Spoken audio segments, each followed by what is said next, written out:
All right, Wiz, here we are. And today it's time to do on-prem. All right. What does on-prem mean, though, Wiz, exactly? Well, it means running things on premises, Greg. Uh, Mm, you know, mm. in your house. This is an oft misunderstood topic, right? So this is different than doing something in production, right? This on-prem thing. We can be both on-prem and in prod, right? Yeah, that's absolutely correct. We can do both at the same time. Okay, okay. And so there's also a lot of choices that go into on-prem configurations and infrastructure app stacks, right? Like kind of a lot of them. Yeah, kind of a lot of them. Yeah, yeah, yeah, And yeah. there's a lot of options and tools out there that we can use. Yes. Okay, Yes. okay. So for today, we're going to opt into using the LlamaIndex, shout out to LlamaIndex, application stack as a base. But then there's additional things that we need to sort of decide on, like how exactly to serve up our embedding or LLM model. And we're going to use some different tools for those things. Additionally, we've got the vector DB and how exactly do we serve that up? And all of it actually comes down to using our own hardware, the hardware that you literally like can touch on your own premises, right? That's right. Yeah. Okay. So you're going to use your GPUs, CPUs, hard drives, RAM, whole shebang. It's going to be the stuff at your house today.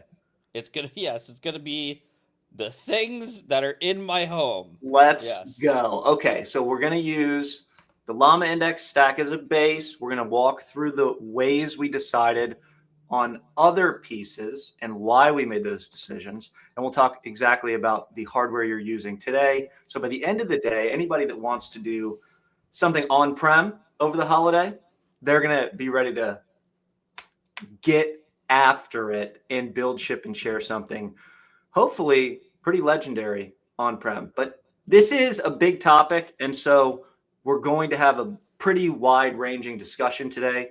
Shout out to everybody in the chat joining us. If you have questions along the way, don't hesitate to throw them into the Slido link that we'll share with you right now, or just go ahead and jump in while we're having some discussions about how we made decisions about specific tooling that we use. All right, Wiz, you ready to get after it today? Couldn't be more ready, Greg. Let's go ahead and get into it, everybody. Do drop your questions along the way.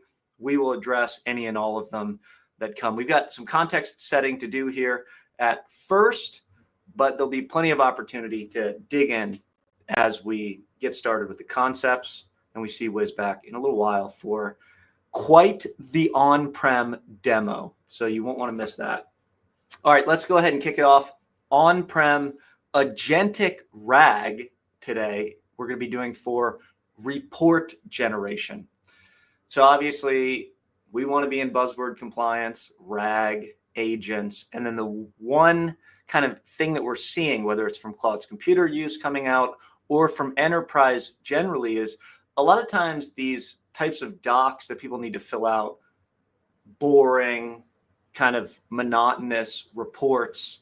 These are great potential use case for LLMs and for streamlining your workflows.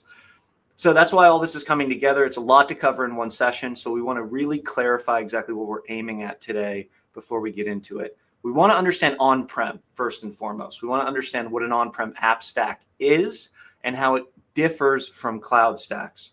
We want to understand the core, most necessary ideas from the suite of tools that we'll use today. LlamaIndex workflows, ollama. We're going to use Hugging Face. We opted for instead of VLLM today. We'll talk about that. And then we'll also have, at least included in the repo today, how we can package everything up all at once using llama-deploy and really set it up so our entire app can be hit through a single API. Very cool. And of course, we'll go through how exactly to build this, and Wiz will show you what it looks like on his machine. So let's get into it. on-prem. This meme is fantastic because it slaps so hard with truth. We want to figure out, what do we even really need? Then we'll get into tooling, and then we'll talk about report generation on-prem. Okay, so first of all, let's define this. It means, as we mentioned, on your local premises, all right? What's premises? Because that's not a very oft used word. It's just the building. That's it. So on-prem, for you as a consumer, probably means at your house. It probably means at your business if you're an enterprise. It specifically doesn't mean in the cloud. So these two things are opposites. Now, that being said, if we dig deep enough into all of this stuff, it starts to get a little confusing. In fact, if there's a data center somewhere that has hardware on its premises that we're running on while we're using the cloud, that's not what we mean by on-prem.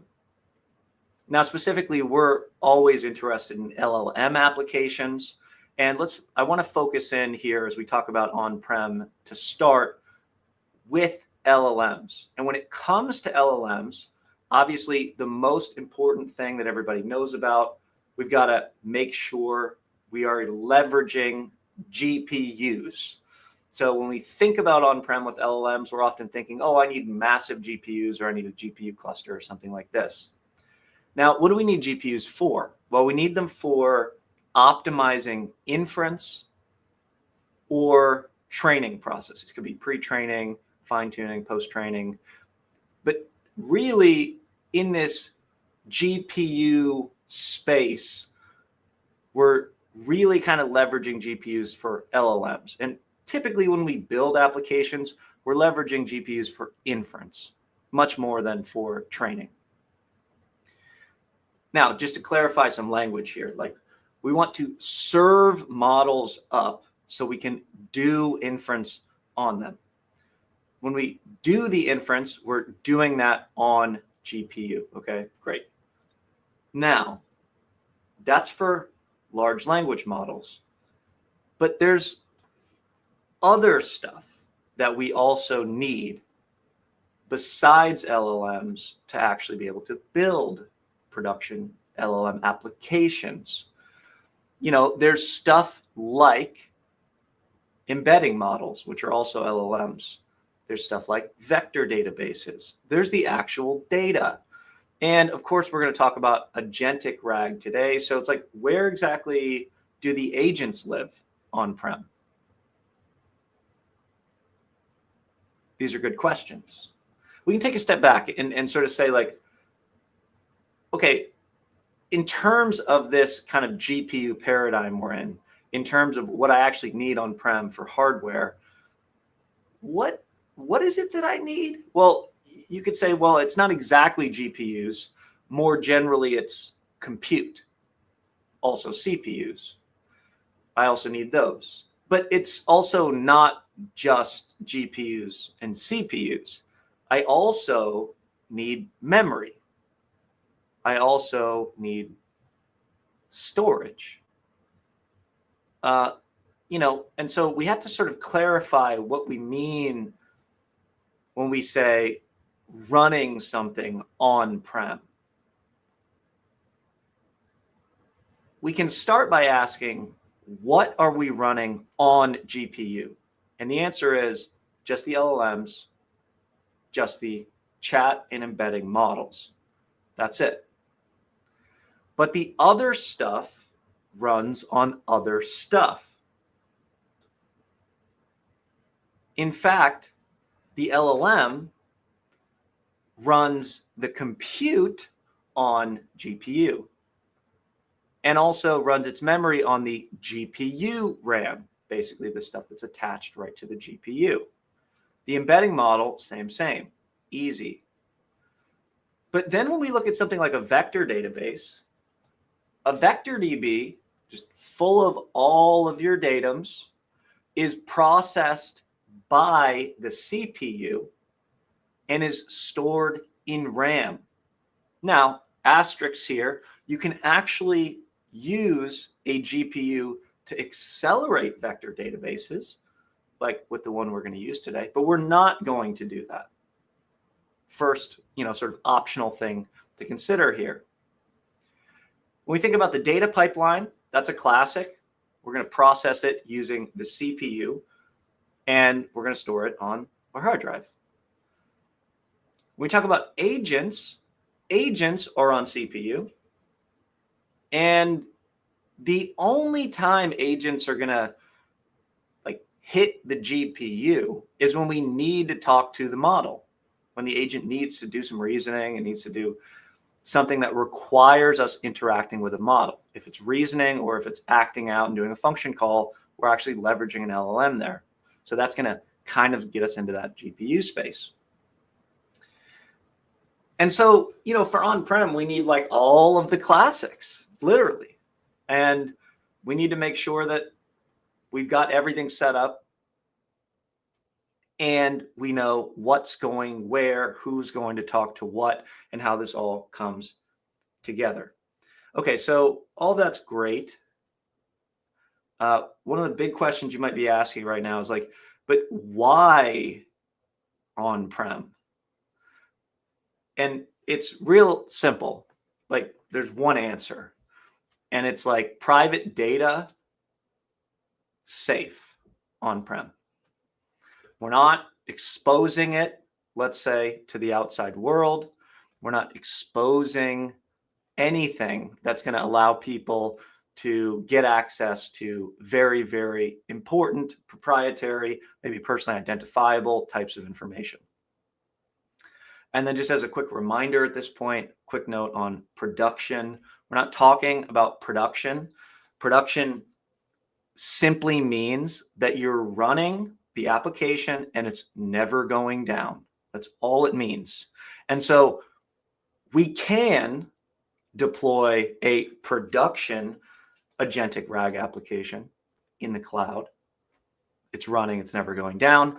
We can also deploy an Agentic RAG application to production on-prem. Okay, Wiz, I'd like to bring you up here to have a quick discussion here. Sounds like there's a lot going on here with on-prem. What are the most important things to consider if you're thinking about, I have my hardware, I have my premises, do I have enough to kind of do some of these things today? How likely is it that folks out there that just have an Apple MacBook, for instance, have enough to do something that's on-prem? Because it seems people think they can't do it if they have just a simple laptop. Yeah, I mean, so we're designing this in a way such that they will likely be able to run it on their MacBook, assuming they have an M2 chip or above, and they've got 32 gigabytes of unified memory, right? But yeah, I mean, you can run on-prem on a toaster, right? There are models that run on a little device, that fits in the palm of your hand, run Vision. It's just the amount or the amount that we're leveraging the resources or the kinds of models we can leverage given our resources. So yeah, I mean, on-prem it's just a place, right? It means you're running it on-prem. There's a lot of caveats that come as soon as we say running a 70 billion parameter model. That's right. Right. That's going to feel a little bit different than just running a 150 million parameter, embedding model or something. That's right. That's right. So, I mean, obviously I want the 70 billion. Can I do 70 billion on my prem? I just have a MacBook here.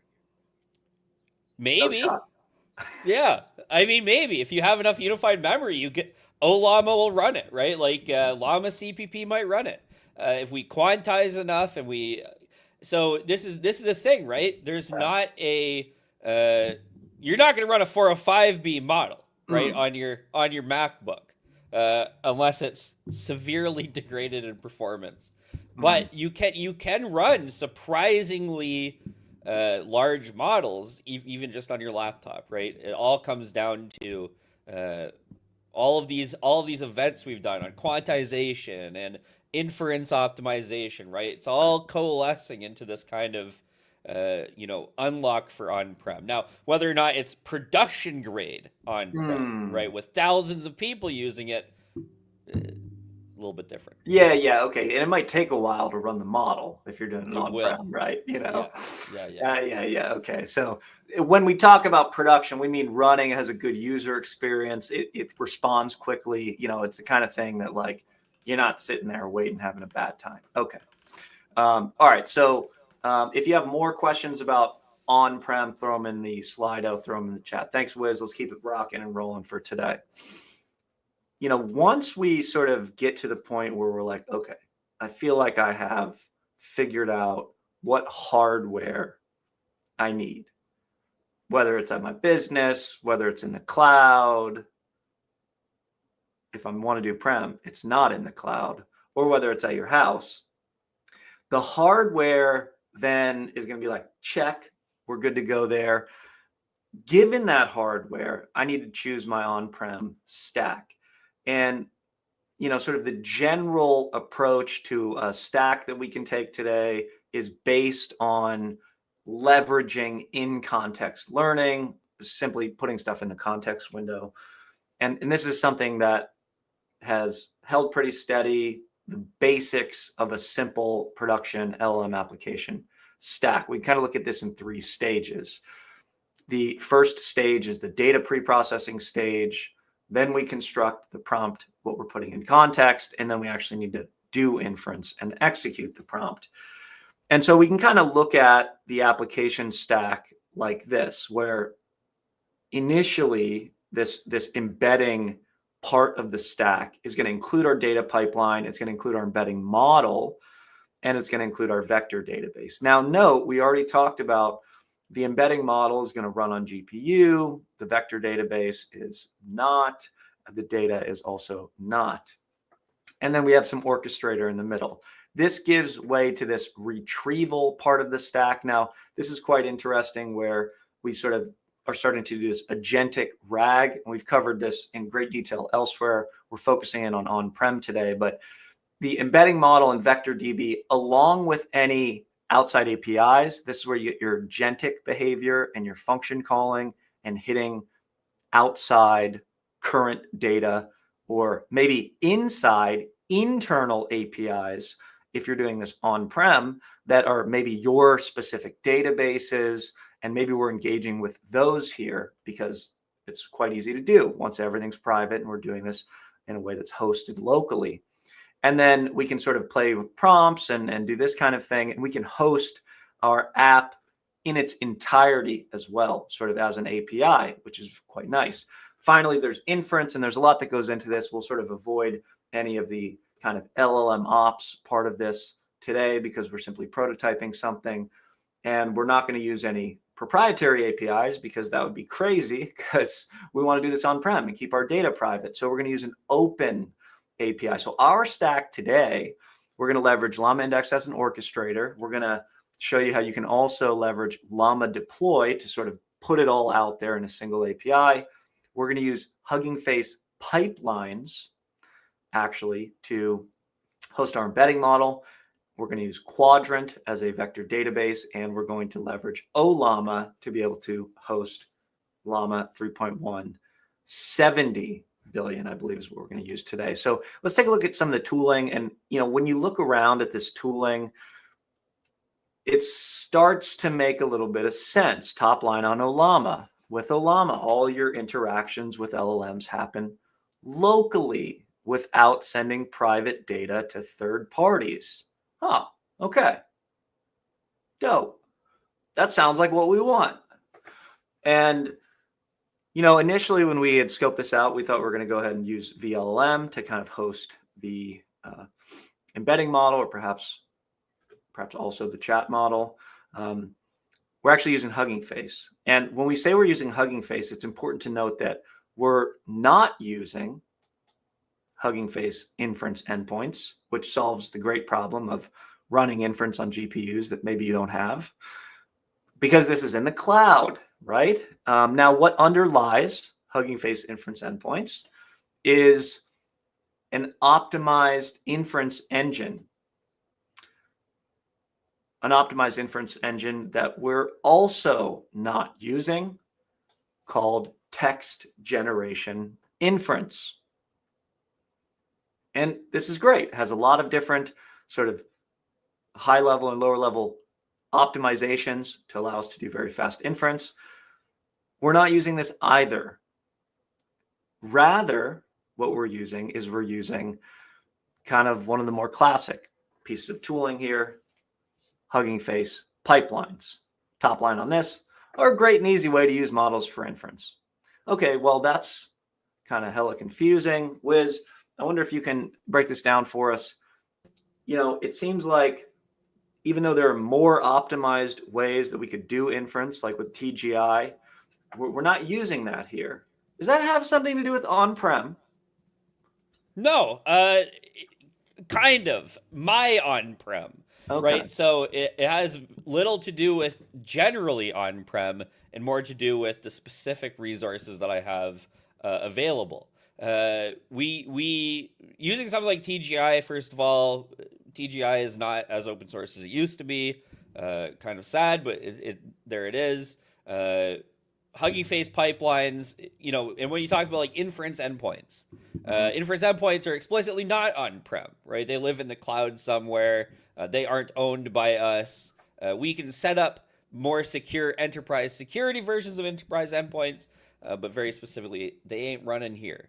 And then when we look at things like, ollama, VLLM, what embedding offerings they have, and what is compatible with LlamaIndex, that's where we kind of run into the issue of why not use ollama embeddings, for instance. Well, the ollama embeddings version is not compatible with the version of LlamaIndex that we need to support the workflows and the model inference. So then it becomes, well, we've got to run the model. What about VLLM? Well, VLLM through LlamaIndex doesn't have an embeddings hook, so there's no way that we can use our embedding model through VLLM.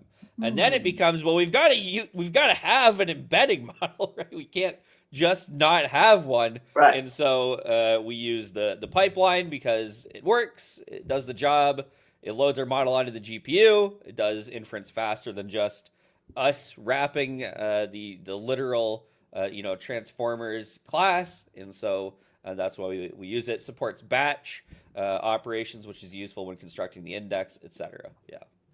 Okay. All right. So then if we think about this build that we're trying to do today, it seems like when we make one decision about what we're going to do on-prem, for instance, today we said we're going to stick with the LlamaIndex base infrastructure orchestration as a stack here. It has these implications when it comes to configuration with other pieces of your puzzle, right? So like you mentioned, it doesn't necessarily play well with specific types of models I might be looking for, or with specific, model hosting providers like VLLM or ollama in all cases. And so how much trial and error was involved with your build today, just sort of looking through, and how much would you say is generally involved in trying to pick the right tools for the job here? Yeah, tons. This is dependency hell manifest, right? So when we are using our bare metal, right, to run things, we are entering a world of pain when it comes to finding out what dependencies we need, finding out what services we can use, et cetera, et cetera.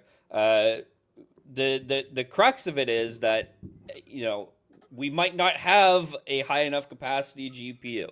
We might not have enough GPUs. We might not have the ability to acquire more GPUs, right? And every single piece of your hardware setup is going to dictate some amount of your software. And then on top of that, we have a very rapidly moving ecosystem with a lot of fun new tools, and support is varied across versions. Support is varied from the idea is that it's a big old puzzle. It's made easier by a few tools, right? We have things like UV, for instance, which is the package manager we're using, which at least lets us try to resolve quickly dependency issues with different Python packages. But it's an uphill battle. Yeah, for sure. That's Yeah. right. That's right. And again, all of this is in service of privacy at the end of the day, right? I mean, like, this is really something that we hear from enterprise. Like, you got to really want to be private, or really need to be private to go and do this. Like, would you say, like, out of 10, how difficult is this versus, like, let's say if you could baseline, like, just building, shipping, and sharing like a simple production LM application in the cloud versus kind of doing an on-prem thing? I mean, it looks from this diagram right here significantly harder. Is that a fair characterization? Yeah, it is. I mean, one of the things I think is important to look at in this diagram, right, is so this is a cost diagram, but the thing that we're paying a lot for on the on-premises, right, is people to do those jobs, right? People need to manage each of these steps. And so if we convert from a cost perspective to a people perspective, right, it's so much, so many more people, Yeah. which converts directly to engineering hours if you're a solo developer, right?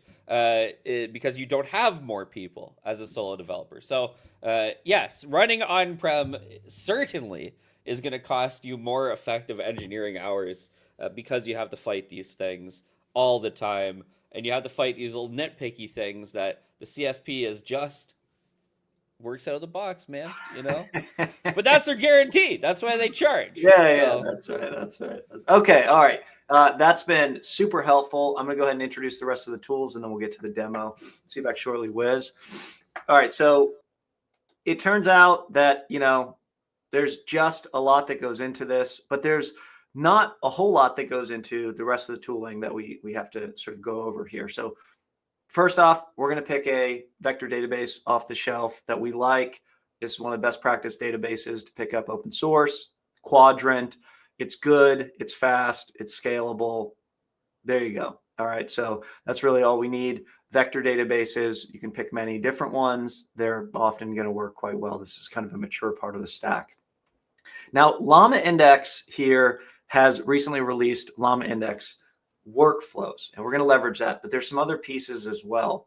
And it's important to sort of contextualize this with, really their entire framework is all about building these context augmented applications, including agents and workflows, which we'll deal with agents and workflows today. And we think context augmentation, we should think about augmenting what we're putting in context, what we're putting in the prompt, generally through retrieval. That's just RAG.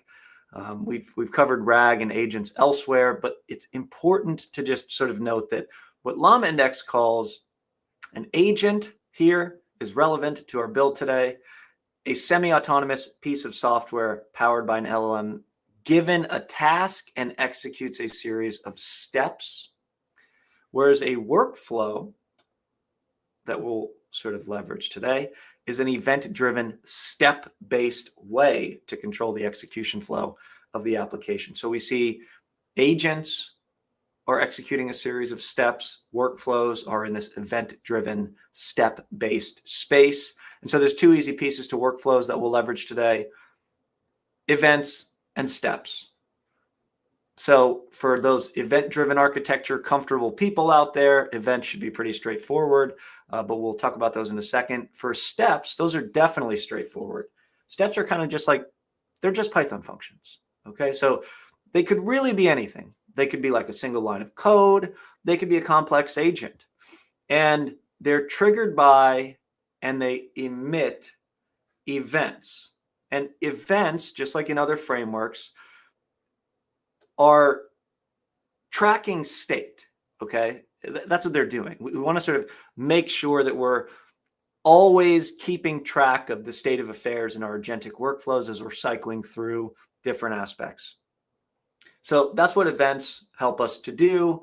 And really, this workflows piece helps us to create arbitrarily complex flows through this dispatching of events through steps. Ultimately, it helps us manage complexity a little bit better, and is an improvement. If you have been following LlamaIndex and their sort of evolution, it is an improvement over their query pipelines that they really noticed were kind of hard to debug, hard to read and understand. It wasn't sort of a natural way to add cycles into agentic applications, which is so necessary. The event-driven approach is what they took. So instead of going with a graph-based approach, like a graph traversal algorithm you might see in other leading frameworks, they go sort of event-driven here. So there's sort of all the possibility spaces above. We don't exactly know where we're going next. It's not prescribed necessarily. But once we step and have events and step and have events, then all of a sudden we can draw a graph. So while it's not literally a graph traversal algorithm, it can be represented as one. Okay, so the workflows that we'll use, they dispatch events back and forth through a collection of Python functions called steps. That's what we'll see. And this is the orchestration that's happening in the center. There's one final piece that we will include in the repo, but isn't really the point of on-prem, but you might sort of use this to package everything up super nicely at the end, called llama-deploy. And this is basically a really nice way to get everything into a single API. So your whole app can be used through a simple API call. So if you're doing this on-prem, maybe this is something you offer all the stakeholders in your company, and sort of within your local intranet that you're actually setting this up. And it works well with workflows. You can hit the API and on we go. So we're going to do a report generation application today. And we're going to leverage two different models, an LLM and an embedding model. And we're actually going to leverage Snowflake embed small here, Snowflake embed, Snowflake Arctic embed. Oh, yes. And this is the correct slide here. Snowflake Arctic embed small. And we're going to do that through Hugging Face. We're also going to leverage Meta Llama 3.17 DB instruct through ollama. Now, the data we're going to use is we're going to use the LlamaIndex docs. And what we're going to ask is we're going to ask to create kind of a TPS report, if you will, on LlamaIndex docs. And what we want to know, and what you might want to know about any sort of blog or documents that you have, is like, are these high quality docs? What kind of feedback can I give you on these docs? Like, in short, and as we've done so many times before, are these dope or no? And we can build an on-prem Agentic RAG application to answer the question, is the report that I just generated, is it dope? Is it high quality? Let's find out what grade we can give LlamaIndex docs by building an on-prem Agentic RAG application with LlamaIndex. We're getting pretty meta here. Get ready to enjoy the show. Handed it off. Wiz, over to you for the big on-prem RAG demo. Let's go. Yes, thank you, Greg. So we have to do this in the most fun way possible.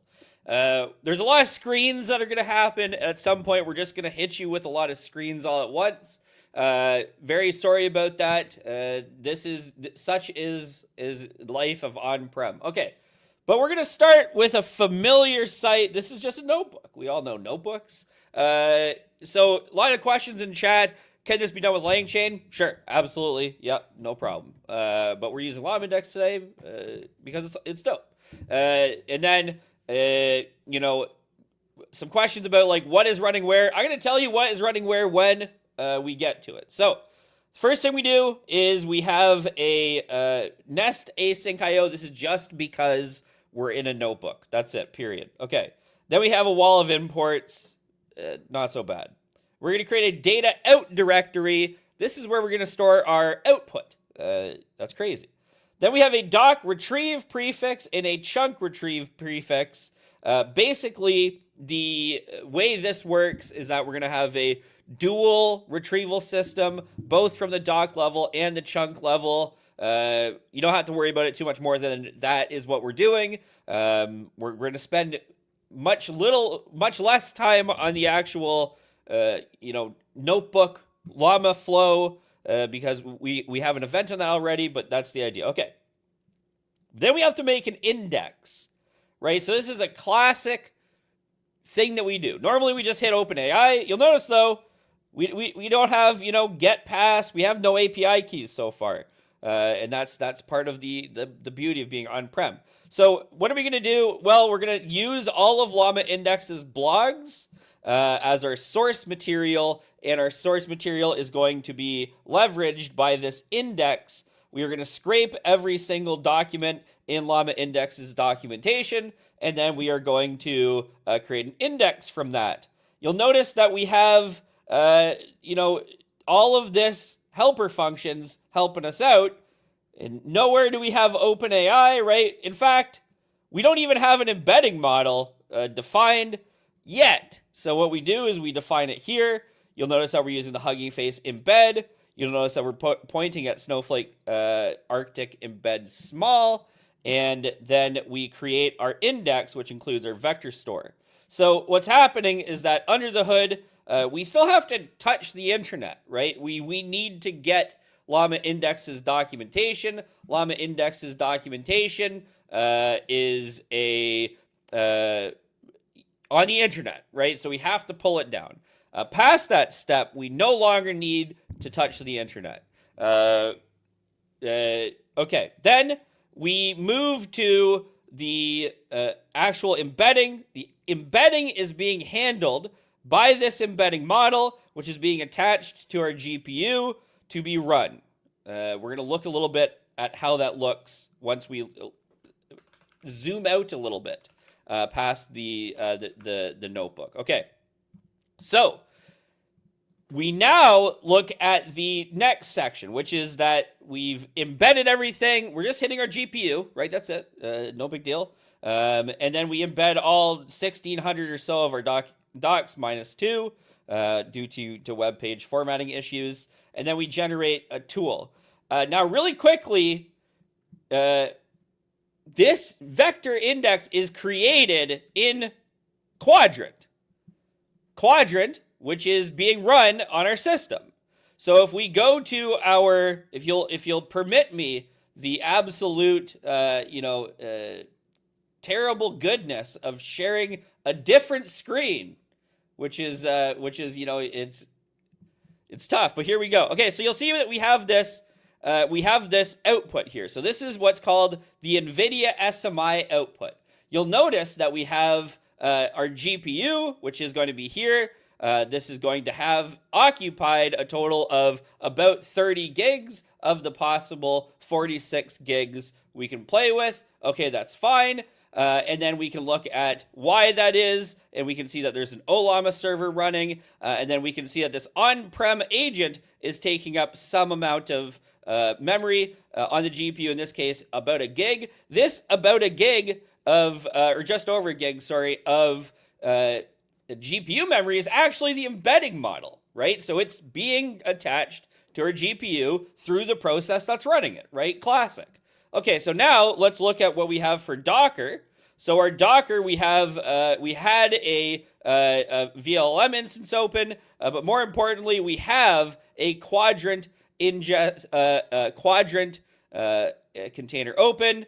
We can look in it, but it's not very interesting, right? We just can see this is where it be. That's what it do. Okay, very cool. So how do we actually interact with this in a meaningful way? Oh, we're sharing another screen. So we go to the Quadrant UI now, and we can see our collections. And just like we would see if we were using Quadrant's cloud solution, we can see our 2 created indices. So earlier today, I created an index called sitemap index, and I also have this current docs. That's the one that we're using. We can see how many vectors it has. We can see, the search quality. We can see snapshots. So if we wanted to store this version of the index, we can visualize our index. We're not going to do that, though. We can see a graph, and we're not going to wait for it. But this is the idea. So this is how this is looking. It looks almost identical, right, to what we see if we were running this in the cloud, except it's running in that Docker container, which is on my machine in my living room. So that's it, right? This is the thing. This is the start of on-prem, right? So we used the GPU to embed, and then we used our Docker container hosted Quadrant to store our vectors for our vector store, and we're going back to the notebook. Okay, so here we go. Now that we've got that sorted, right? And that's just, by the way, one small part of the process of on-prem, right? And all of those have dependencies. It's not hard to get this going, to be clear, okay? But it is it can be very tedious, especially for large organizations on larger volumes of hardware. Okay, now we have to make some tools, specifically tools that allow us to access that index we just made, since we're going to be using an agent to access that index we just made. This is straight up from Jerry at llama-index from the tutorial, linked at the top of the notebook. Great tutorial. It's just been modified to use on-prem instead of the cloud. There you go. All of the code and material will be made available as a link on the YouTube video. It'll be a pinned comment. I need to do a little bit of cleaning before releasing it out into the wild, as you can probably see. Okay, but it will be made available as a pinned comment, so you can find it there. Okay. Then we have this current docs tool. We're just calling it that. That's it. Okay, easy enough. We can look at its metadata. It looks right. Okay, good enough. We have another wall of imports because now we have to make a workflow, right? We haven't even got to the workflow yet. So now we're moving to the workflow. And we're using Quadrant. We have a question in chat asking, why Quadrant? Quadrant's great. It allows you to run it totally on-prem. You can disable things like telemetry. Quadrant is fast. It starts fast and it stays fast. So even when we start reaching into that next level, right, of scale, Quadrant is going to be able to stay with us until we reach kind of that petabyte scale, at which point we are one of the largest RAG organizations in the world. Okay, so it's which comes with more resources, so we can have teams help us solve problems. But I think a vector database that lets you start with it and go all the way until you are one of the largest providers in the world is good enough for me. Okay, there we go. That's the spiel on Quadrant. Love Quadrant. Okay. Next, what we do is, so we have this report. Okay, so we're going to finally talk about the idea of this report. And our report is this dopeness report. Okay? And this is what it looks like. It is a report that quantifies dopeness through all of these made-up categories. Thanks, Claude.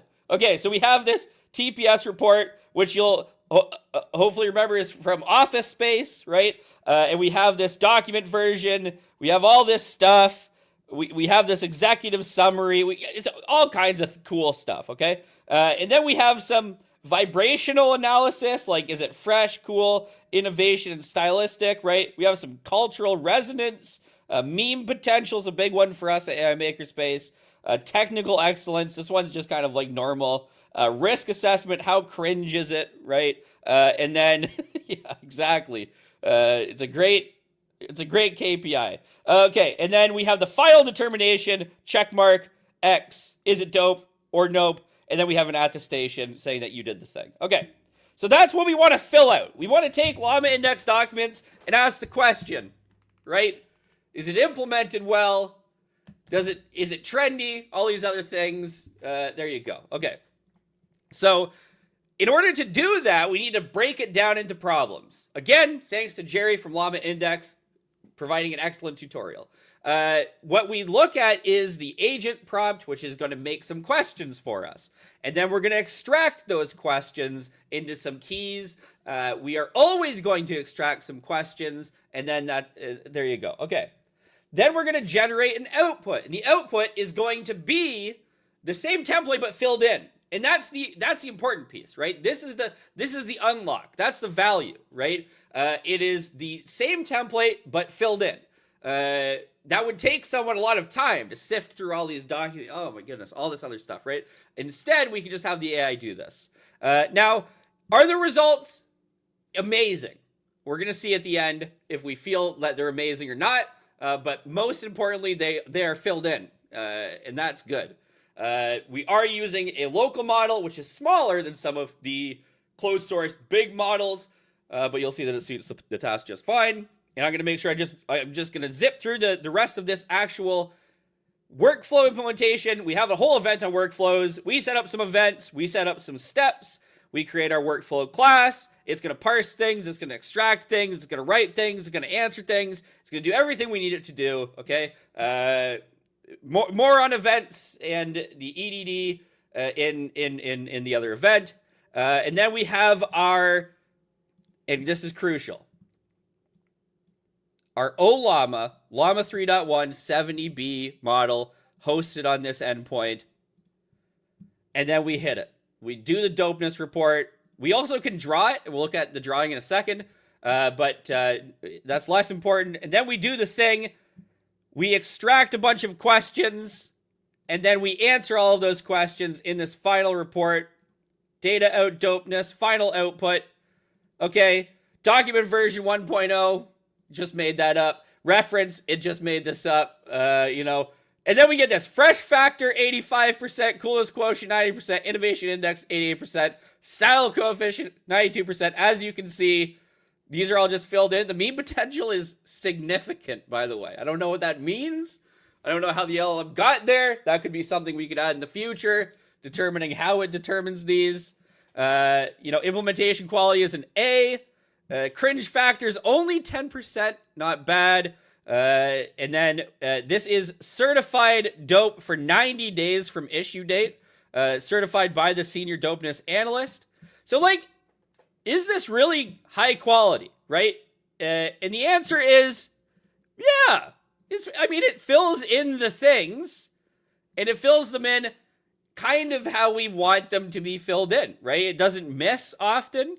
It follows our guidance for the kinds of things it should fill in and how it should fill in. This is very prescriptive, right? So we're telling it what the D type should be here, but it does do the thing, and we do get that final dopeness report, and that does make me happy. Okay, so that's just the workflow part. We're very quickly. We're gonna do something we never do at AI Makerspace because it's a terrible plan. But we're gonna do it for just this once, which is I'm gonna share my entire screen. Which is gonna help us understand what's happening. So we have our UI off to the side here. You can see that in Quadrant. You can see me, I imagine you can see me flipping through our different tabs. We can go to opening the actual dopeness report, which we can do here. And we can see the dopeness report here. And the dopeness report says, this is how it works. This is the workflow. As you can see, fairly linear workflow, right? We parse the output template, we extract questions, we handle questions, we combine answers, and we generate an output. Very linear, very solid. And then we have some terminals. So the terminals are the place where this is all happening. One thing that I want to show you guys is this ollama run. So this is what's going to help us to serve the model. In this case, it's just running it so that we can see it going. We can ask questions like, who is the guy with the red stapler in office space? And then we can go ahead, and then we get this answer. You can see, even though this is a 7 billion parameter model, it's running pretty quick, right? And that's thanks to the efficiencies afforded to us through ollama. And then we can see as well, when we're running this and we go to our NVIDIA SMI, which tells us how much GPU we're using, it is big. So it is using 41 gigs of the available 46 gigs in order to host this model, right? And so that is a lot going on. Again, then we have our Quadrant, and then we have our actual kind of final terminal, which is going to be where we can have a bird's eye view of things. The important piece here, though, is that it's all on this computer. There is nothing reaching out. There is nothing coming in. Everything that we saw, except for getting the initial documentation, was done in my living room. And that is on-prem, right? We never left the living room, which is crazy. It's fun. Thanks to all of the incredible technology that allows us to do this. And with that, I'm going to pass you guys back to Greg, who will wrap us up. But before I do, I have to ask you to like, comment, subscribe, ring the bell notification. We're live every Wednesday. We love doing this, and we're excited to dig in more as we go forward. All right, back to Greg. Let's go. Okay, so stay up here with me for a second, Wiz. You said in your living room, so I'm sure people are dying to know. Are we like leveraging a lot of the compute you have in your living room with this, or not so much? Is there more room? Like we talk about, if we're going to buy GPUs and put them on-prem, we want to like use them, right? Like we want to have maximizing their utilization. How close are we to doing this with this on-prem setup that we saw today?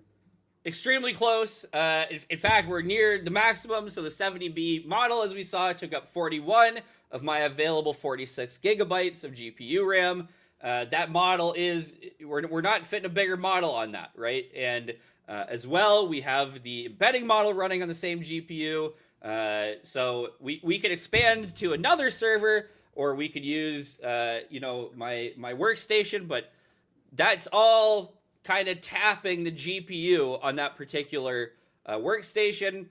In terms of the rest of everything, we have so few vectors that it's not really taxing the RAM. And again, we have so little data that, we're not denting the disk storage.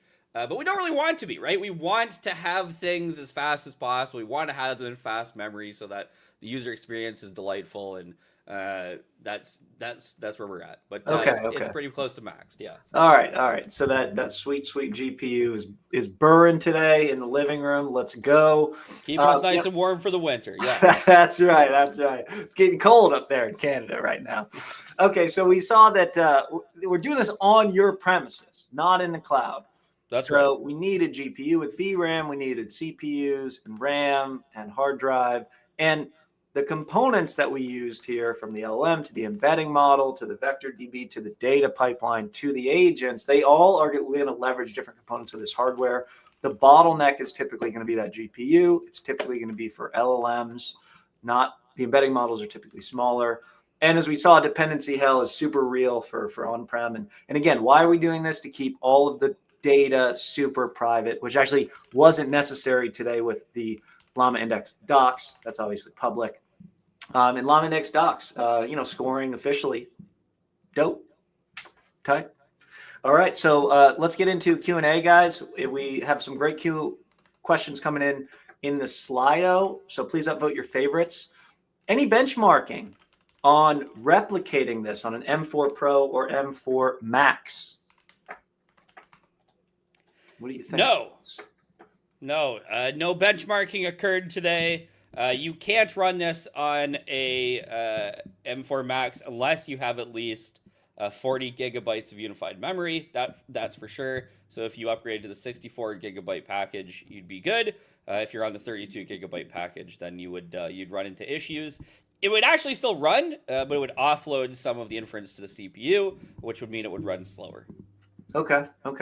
All right, next up, does ollama scale same as Quadrant does? No, great question though. So ollama is meant for what we showed today. It is not meant to be a hyper scalable, ultra efficient way to do inference. at scale. For that, we're going to look for things like VLLM, or we're going to move to CSPs, or we're going to move to inference endpoints. For on-prem home inference, you're looking at things like NVIDIA NIM. You're looking at things like Triton, TensorRT LLM, these kinds of things, and VLLM. You're going to want to graduate from ollama as you start getting more scale. Which, by the way, 2 weeks from right now, we'll cover VLLM in great detail. Join us for that one as well. I love this question. As soon as we put this on an API, let's say that folks go into the repo later and they actually do the llama deploy piece that we didn't get a chance to cover today. How many requests could it handle if this was an app and we put it on an API and you served it up and I just wanted to just smash it with requests today? Like, what do you think it could handle and why? Probably a decently high volume of requests. That's the whole point of the API-ification of these things. However, inference would be very slow. So even with efficient queuing, we would eventually just see timeouts, right? A lot of people at the back of the queue would start timing out, assuming that they set reasonable timeouts. This is largely because it is one GPU. While it can do inference, it is just one GPU. That's right. And it's going to try its little heart out, but at some point it won't be able to get to your request in time. Can only do so many trillions of calculations at any given second. Let's give it a break. Okay, so please discuss minimum hardware requirements for on-prem with a lightweight model. I think we kind of touched on this, but I mean, is there an easy answer? Is there a summary answer here? Yeah, I mean, minimum hardware requirements is tough. What I would say is if you're looking at, if you have a GPU that has at least, 48 gigabytes of kind of VRAM, then you should be able to serve like a small, low usage application using LLMs. The moment you start to have high volume, you just need more hardware. So you're going to be looking at like a node, which is going to run you some dollars. Some sweet cash. Yeah, for sure. Okay, next up, if agentic application patterns become common enough, do we expect hardware modules to enable those use cases? OOTB. What is OOTB? Out of the box. Out of the box. No. So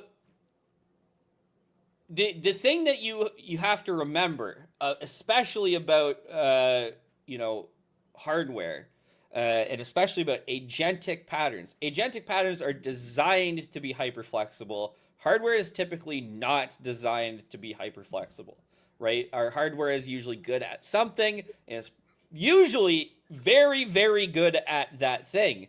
And the flexibility that agents need is too high. However, when we get better at just inference, technically we are supporting agentic use cases. When we get our latency down a lot, or throughput up a lot, we're going to be able to better serve agentic applications, which typically are latency bound, as we're making a lot of repeated requests to the model, right? So as we get better at doing inference quickly, we do support, especially the way we think about agents in 2024, we do support those more and more.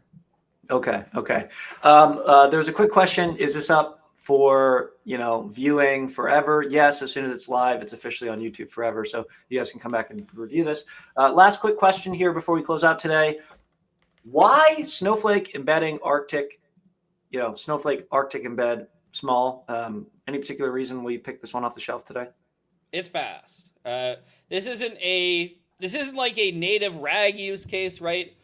We aren't going to be hyper concerned about the accuracy of our lookups. We just really want it to be fast so that we can generate that report quickly. Arctic embed small lets us be very fast while retaining an inordinate amount of accuracy relative to its size. All right. Awesome, Wiz. Well, thank you for walking us through on-prem on your premises today, my dude. Awesome. it's time to go ahead and close out today, everybody. Thank you for joining us. If you have not yet jumped into our Discord and started building, shipping, and sharing with all the legends in there, please do jump in today and start engaging with us over the holiday before 2025. And if you're looking to accelerate your LLM application development prowess from the cloud all the way to production on-prem, check out our upcoming cohort of the AI Engineering Bootcamp, where we go soup to nuts. We'll get you all the way up to being able to build, ship, and share your own on-prem applications like we saw today. There's a lot to take in 1 hour, so that's why we take about 10 weeks to do it typically. For those of you that have any other questions that we didn't quite get to, please do jump in the Discord, use the hashtag AskAIM channel to follow up, and we'd be happy to continue to engage asynchronously about any questions you have about on-prem. This is something we want to explore in future events, potentially other on-prem stacks like LangChain or others. If you guys are interested and you have any requests, let us know. But we hope that you found this useful today, and we look forward to bringing you more great content every week. You can find us right here, building, shipping, and sharing live on YouTube. So please do like and subscribe. And until next time, keep building, shipping, and sharing. We will most certainly keep doing the same. Have a very happy Thanksgiving, everybody, and a great week. See you next week. Bye, guys.